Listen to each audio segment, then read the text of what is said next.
नमस्कार, आप देख रहे हैं भारत समाचार लाइव और मैं हूं आपके साथ वैशाली। आइए रुक करते हैं आज की खास खबर पर। मुंद्रा नगर पालिका चुनाव के सिलसिले में वार्ड नंबर 4 से भारतीय जनता पार्टी के उम्मीदवार अमर फारूक हसन अली जाट और उनकी टीम ने घर घर जाकर प्रचार अभियान चलाया, जिसमें उन्हें मतदाताओं से जबरदस्त प्रतिक्रिया मिली। इस अभियान के दौरान उम्मीदवार घर घर गए और लोगों के बुनियादी सवालों और शिकायतों को बहुत गंभीरता से सुना और उन्हें हल करने का आश्वासन भी दिया। जनता से मिले उत्साहपूर्ण सहयोग और टीम द्वारा किए गए जोरदार प्रचार को देखते हुए इस क्षेत्र में बीजेपी के पक्ष में माहौल और मजबूत हो गया है और कार्यकर्ताओं में भी जीत को लेकर भारी उत्साह है। रिपोर्टर शाहबाज खोजा, मुंद्रा, कच्छ।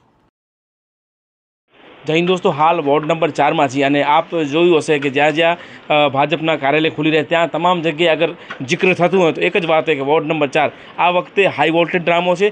अने अहीं आप जुओ हाल भारतीय जनता पार्टीना तमाम कार्यकर्ताओं अने जे उम्मीदवारों अहीं ऊभा छे तमाम लोको प्रयत्न करी रह्या छे, कारण के आ वोर्ड नंबर 4 एटले हाई वोल्टेज। आने जीतवा माटे हाल दरेक मतदारोथी मळी रह्या छे फारूकभाई जाट अने एमनी टीम, अने मतदारोने एमनी उपर एक आशा छे कि आ वखते कंईक नवुं थशे। त्यारे मतदारोनुं शुं छे मिजाज फारूकभाई?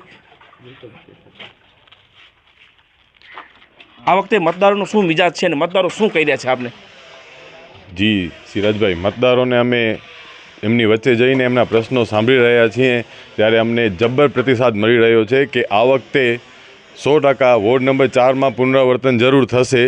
लोको कही रह्या छे अमने कि अमारा विस्तारों में कंई ज काम थयुं नथी, जे मुख्य काम थवा जोईए, जे कामोने प्राथमिकता आपवी जोईए तेवा कामों नथी थया। बाकी पेवर ब्लॉक, रोड रस्ता ये आखा गाम में थया छे ने अमारी साथे अमारा एरिया में थया छे एवुं कही रह्या छे अमने। एमना जे मुख्य मुद्दाओ छे एवा मुद्दाओ नथी थया। गटरनो प्रश्न छे, पीवाना पाणीना प्रश्नो छे, स्ट्रीट लाइटना प्रश्नो छे, आरोग्यने लगता प्रश्नो छे, ए बधा अमारी सामे आवी रह्या छे। एना कारणे अमने ए लोको जब्बर प्रतिसाद आपी रह्या छे। साहेब, खास કરીને बात करूँ एक चेहरानी हनीफजत, हाल ज एक मतदारने आप मळ्या, मोटी उंमરના હતા અને ક્યાંક ભાવુક પણ થઈ ગયા, કારણ કે એમની અંદરની એક પીડા હતી કે આપ મારા આંગણે આવ્યા અને એ કહે છે ને મત તો આપશું પરંતુ આપ જીતીને પણ અમારા આંગણે આવજો, એ પણ આપને આશીર્વાદ આપ્યા। ત્યારે જ્યારે મતદારોનો આવા આશીર્વાદ મળતા હોય ત્યારે એક આપ ઉમેદવારના હસબન્ડ છો અને એ ઉમેદવાર તરીકે આપને કેવી આશા અને કેટલો વિશ્વાસ પ્રાપ્ત થાય છે? જ્યારે આવા વ્યક્તિઓ સાથે મળીએ છીએ ત્યારે ખરેખર આપણે ભાવુક થઈ જઈએ અને એક ખુશીની ઉમંગ પણ જાગે છે કે આવા માણસો આપણી સાથે છે, તો આપણે જરૂર વિશ્વાસ છે કે આપણે આ વોર્ડમાં જીતીને દેખાડીશું। અચ્છા, કદાચ આપ જીતી ગયા તો આપનું વિઝન, આપનું મકસદ શું હશે? શું આગામી કાર્યો કરશો વોર્ડ માટે? જે લોકોની પ્રાથમિક જરૂરિયાતો છે એમના પ્રશ્નો સાંભળી રહ્યા છીએ અને અમે નોટ કરતા જઈએ છીએ, તો એ બધા પ્રશ્નો ઉપર પ્રાથમિકતા આપી અને એમના નિરાકરણ લાવવામાં આવશે જલ્દીથી। શું સમસ્યા છે આ વોર્ડની? જે મેં તમને અગાઉ જણાવ્યું જ ને, પ્રાથમિકવાળા કામ નથી થયા।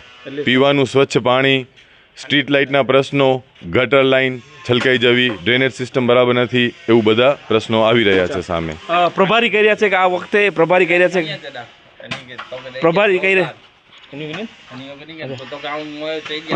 છે કે આ વખતે વોર્ડ નંબર 4 એટલે અમે હજી 28 અમારા ઉમેદવારો જીતી રહ્યા છે, ત્યારે વોર્ડ નંબર 4ની દરેક જગ્યાએ વાત આવી રહી છે। ત્યારે આપ વોર્ડ નંબર 4થી વાકેફ છો અને આપ આનાથી પહેલે કોંગ્રેસમાં પણ રહી ચૂક્યા છો, હવે ભાજપમાં છો, ત્યારે આ વખતે કેવો માહોલ છે અને શું કહે છે મતદારો આપને? ચોક્કસ સિરાજભાઈ, આ વખતે વોર્ડ નંબર 4 અને સમગ્ર મુંદ્રા નગરની અંદર એક પરિવર્તનની લહેર ચાલી રહી છે અને વોર્ડ નંબર 4ની વાત કરીએ તો 4 કમળ ખીલવા જઈ રહ્યા છે। અહીંયા એટલું જબરું જન સમર્થન અમને અત્રેથી સાંપડી રહ્યું છે। તમામ લીડ કરી રહ્યા છો અને હું જોઈ રહ્યો ત્યાં તમે ખૂબ મહેનત કરી છો, પણ મતદારો છે, આપને ખ્યાલ છે મતદારોનું મિજાજ જ્યારે મત નાખવા જાય ત્યારે કોઈ નથી ઓળખી શકતું, તો આ વખતે મતદારોનું શું મિજાજ છે અને શું મુદ્દાઓ લઈને આપ લોકો વચ્ચે જઈ રહ્યા છો?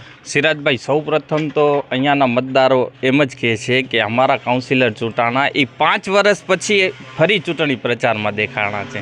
5 વર્ષ સુધી એમને ફોન કરીએ તો ક્યાંય અમે દુબઈ છીએ, અમે અહીંયા છીએ, અમે ત્યાં છીએ, આવી વાતો કરે છે। જ્યારે એમની સમસ્યાઓ સાંભળવા માટે તૈયાર નથી ત્યારે એ પરિવર્તન અને પરિવર્તન ઈચ્છી રહ્યા છે ને આ વખતે વોર્ડ નંબર 4માં ઇતિહાસ રચાવા જઈ રહ્યું છે, જેના આપ સાક્ષી બનશો। અનિભાઈ, લોકો તમને સ્વયંભૂ આવકાર આપી રહ્યા છે, આપ જઈ રહ્યા છો, લોકો બહાર આવી જાય, આવો આપને જે આવકાર મળી રહ્યો છે, ક્યાંક ને ક્યાંક આપ આરોગ્યલક્ષી પણ હવે કામ કરવાના છો, શિક્ષણલક્ષી પણ આપનું એક વિઝન છે, તો આ સમગ્ર વિઝન ડાઉટ ક્લિયર કરો, કારણ કે આગામી આપણે શું કાર્યો આપ કરવાના છો? સમાજ માટે, એજ્યુકેશન માટે અલ્ફતે એકેડમી અને આપણે સ્વાસ્થ્ય માટે અલ ફલક હોસ્પિટલનું નિર્માણ